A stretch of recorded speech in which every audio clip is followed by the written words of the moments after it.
Good morning, friends. I am Mayank Tiwari. I welcome you all in my YouTube channel. So, friends, so far as agriculture is concerned, we have completed many important topics. Now, there is one important topic, animal husbandry. From this section, you can find many of the questions in your Banaras Hindu University exam, particularly from the milk section. You will get many questions. So, let's start. So first of all, friends, let's see the important subtopics in this. First topic is cattle. So they ask what is the group of cattle is called. A group of cattle is called herd. The adult male in cattle is called bull, and the adult female is called cow. And the young male is called bull, while the young female is called heifer. Please remember, young female of cattle is called heifer. I am writing the spelling. So the young one of cattle, the young female of cattle is called heifer. The newborn of cattle is called calf. And the most important question you get from here, they ask what is the meat of cattle called. So the meat of cattle is called beef. Many of you may be knowing beef. And one is pork. Pork is the meat of pig. Please remember it. And sometimes they ask what is the meat of calf called. The meat of calf is called eel. This is the spelling of eel, Y-E-A-L. So the meat of calf is called eel. Please remember. They also ask what is castrated male of cattle is called. The castrated male of cattle is called bullock.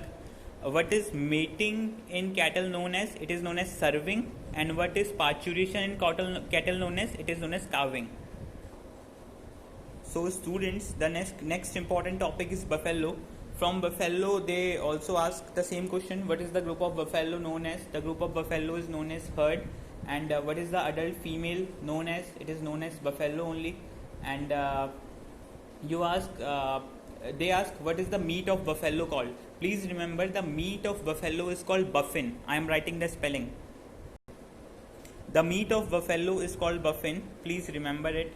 And what is the castrated male of buffalo is called? It is called bullock. What is the act of mating in buffalo called? It is called serving. And what is parturition in buffalo called? It is called calving. Please remember. So friend, now from the milk section you get the question like they ask you the various contents. They will ask what is the water content in buffalo milk, what is the water content in cow milk, cow means cattle, what is the fat content, what is the protein content, what is the lactose content, what is the ash content. Please remember, I am telling you this is very important. The water content in buffalo milk is 84%, while in cow it is 86%. Exact decimal places they ask sometime. So in buffalo milk the water content is 84.2%, but in cow it is slightly higher, it is 86.6%. I am writing. So in buffalo milk you get 84.2% water, and in cow milk you get 86% water. In buffalo milk we have 6.6% fat, but in cow milk we have 4.6% fat. The protein content in buffalo milk is 3.9%, while in cow it is lesser, 3.4%. Please remember that only the water content in cow milk is greater, lest all the things fat, protein, lactose, ash you will find smaller in cow milk as compared to buffalo milk. Like protein 3.9% in buffalo milk and 3.4% in cow milk. Lactose you find 5.2% in buffalo milk and 4.9% in cow milk. Ash content 0.8% in buffalo milk and lower 0.7% in cow milk. I am writing this. So here friends you can see this table. This is very important. Please do remember it. And friends, क्योंकि हम लोग milk के बारे में बात कर रहे हैं, ये आप ध्यान रखिएगा कि milk is the oil in water type emulsion. ठीक है, आप ध्यान रखिएगा. आपने पढ़ा होगा क्लास 12th की केमिस्ट्री में, सरफेस केमिस्ट्री वाले चैप्टर में, कि दो टाइप के इमल्शन होते हैं, oil in water type and water in oil type. तो milk is a oil in water type emulsion. आप ये ध्यान रखिएगा.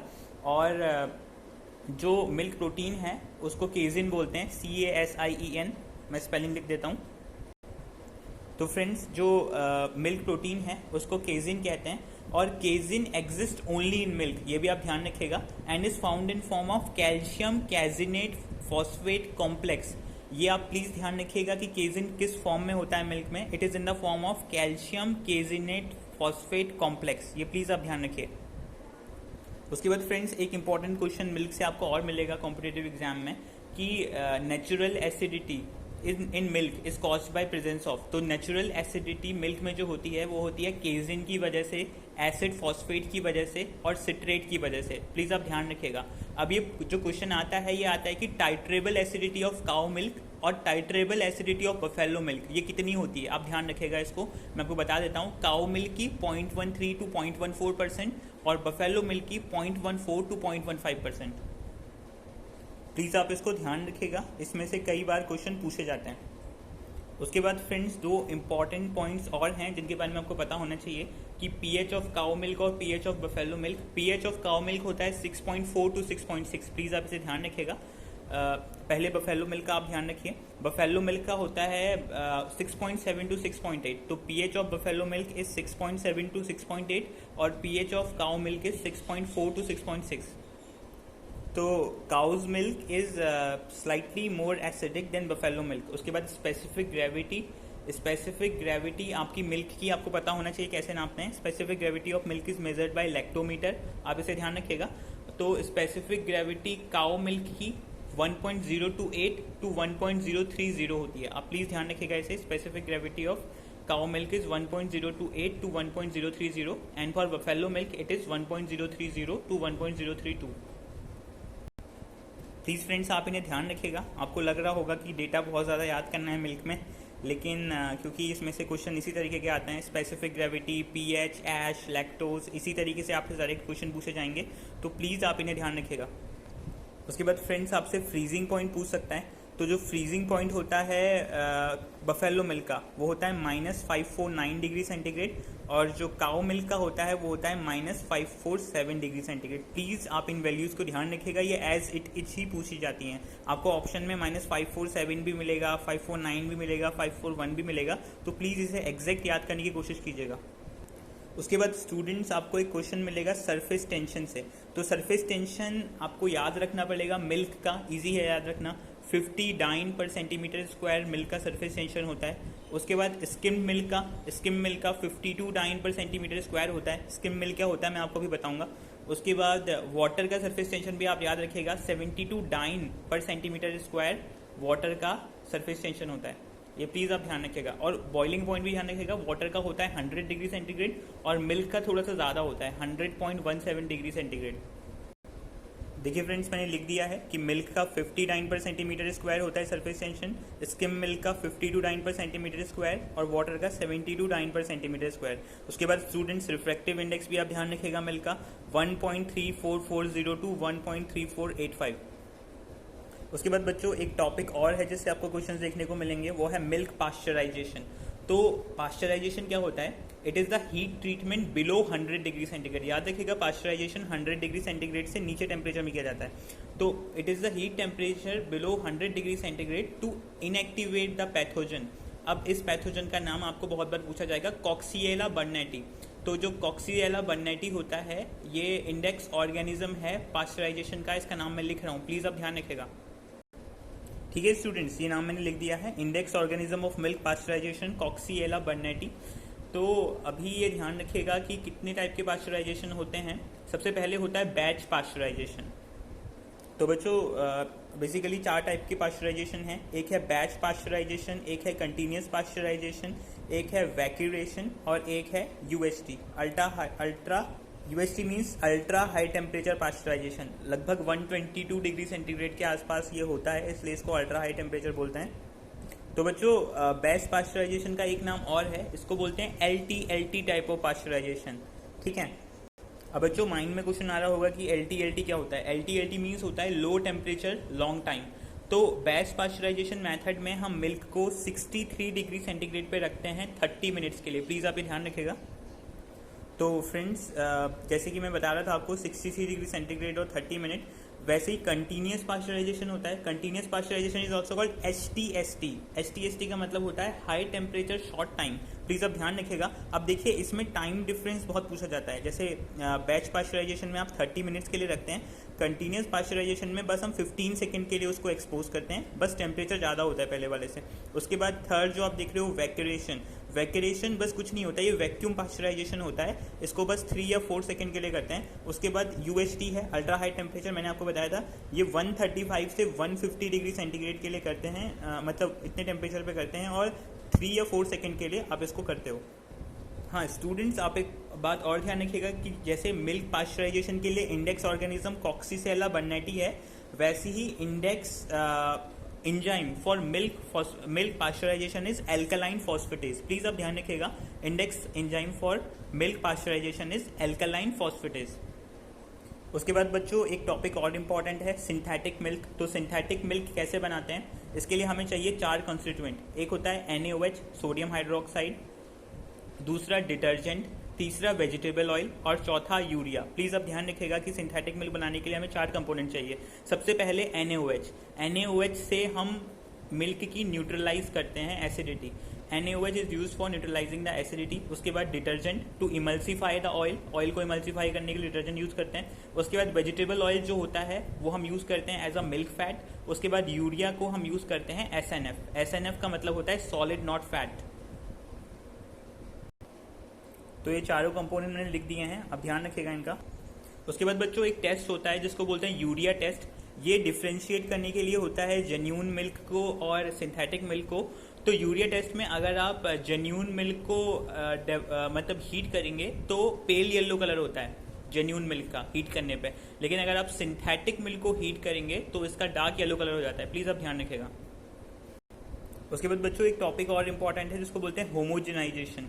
तो होमोजेनाइजेशन का मतलब क्या होता है कि मिल्क को इस तरीके से ट्रीट करते हैं ताकि फैट ग्लोब्यूल टूट जाएं, ठीक है, कि मतलब आप ये देखोगे कि होमोजेनाइजेशन में अगर इफेक्टिव होमोजेनाइजेशन आपने किया है तो फैट ग्लोब्यूल्स का साइज 2 माइक्रोन से कम हो जाता है डायमीटर में। प्लीज़ आप ध्यान रखिएगा कि होमोजेनाइजेशन के बाद मिल्क के ग्लोब्यूल का साइज 2 माइक्रोन से कम हो जाता है।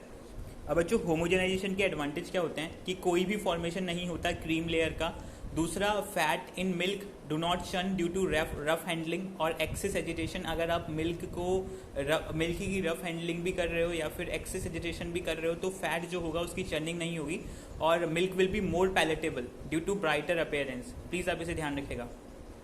उसके बाद बच्चों कुछ डिमेरिट्स भी हैं होमोजेनाइजेशन की, कि इससे कॉस्ट ऑफ प्रोडक्शन बढ़ जाती है और return homogenization milk difficult to salvage due to fat recovery is not possible. इसमें आप फैट नहीं निकाल सकते। दूसरा, sediment appear to a greater degree. Please आप इसे ध्यान रखिएगा। एक बच्चों टर्म आता है स्टैंडर्डाइज मिल्क। बच्चों स्टैंडर्डाइज मिल्क क्या होता है, जिसमें फैट जो होता है 4.5% होता है और SNF 8.5% होता है। प्लीज़ आप इसे ध्यान रखिएगा। तो प्लीज़ आप इसे ध्यान रखिए स्टैंडर्डाइज मिल्क को। उसके बाद बच्चों एक टर्म और आता है, कहीं अभी पूछ लेते हैं कि रिकंस्टिट्यूटेड मिल्क क्या होता है या फिर रिहाइड्रेटेड मिल्क क्या होता है। ये कुछ नहीं होता, it is a milk prepared by dispersing whole milk powder in water. आप 1 पार्ट पाउडर लो और 7 to 8 पार्ट आप वाटर ले लो, उसमें 1 पार्ट आप पाउडर मिल्क डाल दो, तो आपका जो बनेगा वो रिकंस्टिट्यूटेड या फिर रिहाइड्रेटेड मिल्क होगा। उसके बाद बच्चों ऐसा ही होता है recombined milk. Recombined milk is obtained by recombining milk fat, milk powder, इन सबको आप पानी में डाल दो। रिकम्बाइंड मिल्क का फैट और SNF कभी कभी पूछ लेते हैं। रिकम्बाइंड मिल्क में 3% फैट होता है और 8.5% SNF होता है। प्लीज़ आप इसे ध्यान रखिएगा। बच्चों इसमें एक टॉपिक बस लास्ट इंपॉर्टेंट टॉपिक है, वो है टोन्ड मिल्क। तो टोन्ड मिल्क में क्या होता है कि it is prepared by dispersing whole milk powder. तो students, toned milk is prepared by dispersing whole milk powder, addition of water and skim milk powder to the whole milk. मतलब जब हम whole milk powder और water और skim milk whole milk में डाल देते हैं तो फिर हमारा टोन मिल्क बनता है। अभी आपसे पूछेंगे कि सिंगल टोन मिल्क में कितना % फैट, कितना % SNF होता है, और डबल टोन मिल्क में कितना % फैट और कितना % SNF होता है। प्लीज़ आप ध्यान रखिएगा कि टोन मिल्क, अगर टोन लिखा है तो मतलब सिंगल टोन, तो सिंगल टोन मिल्क में 3% फैट और 8.5% SNF होता है, और डबल टोन मिल्क में 1.5% फैट और 9% SNF होता है। इसे मैं लिख देता हूँ। प्लीज़ आप इन दोनों कंसेप्ट को याद रखिएगा। सिंगल टोन और डबल टोन मिल्क में से आपका बहुत क्वेश्चंस आते हैं। और एक इम्पॉर्टेंट स्टैटिस्टिक्स भी इम्पॉर्टेंट है कि इंडिया की रैंक जो है वो फर्स्ट है मिल्क प्रोडक्शन में। प्लीज़ आप ध्यान रखिएगा, ये क्वेश्चन 2019 BHU एंट्रेंस एग्जाम में पूछा गया था और ये इसलिए इम्पॉर्टेंट है। उसके बाद बच्चों कभी कभी ये भी पूछ लेते हैं कि world first in vitro buffalo calf, इसका नाम आपको याद रखना है प्रथम, प्लीज़ आप ये ध्यान रखिएगा। और the most commonly use cryoprotectant in freezing of semen, it is glycerol, please आप इसे भी ध्यान रखिएगा। उसके बाद बच्चों एक क्वेश्चन आता है कि cow's milk is light yellow और creamy in colour due to, जो काउ मिल्क होता है वो येलो या फिर क्रीमी क्यों दिखाई देता है? It is because of carotene, please आप ध्यान रखिएगा। और मिल्क में जो कौन सा शुगर होता है आपको बताइए, वो लैक्टोज होता है, और लैक्टोज ग्लूकोज और ग्लूकोज से मिलकर बनता है। अल्फा 1 2 लिंकेज होता है। सॉरी स्टूडेंट्स, ये थोड़ा गलत बता दिया मैंने। आप 3 शुगर याद रखिएगा जो पूछे जाते हैं। मिल्क में लैक्टोज होता है। सबसे पहले माल्टोज आप याद रखिएगा, maltose is glucose plus glucose, alpha 1 4 linkage होता है माल्टोज में। उसके बाद आप सुक्रोज याद रखिएगा, ग्लूकोज प्लस फ्रक्टोज जो कि शुगर केन में होता है, अल्फा 1 2 लिंकेज होता है। उसके बाद स्टूडेंट्स जो मैं आपको बता रहा था lactose, lactose is glucose plus galactose, और इसमें बीटा 1 4 लिंकेज आपको याद रखना है, प्लीज़ आप इसे ध्यान रखिएगा। तो स्टूडेंट्स आज के वीडियो में हम इतना ही कवर करेंगे। आशा करता हूँ आपको वीडियो पसंद आया होगा। Thank you.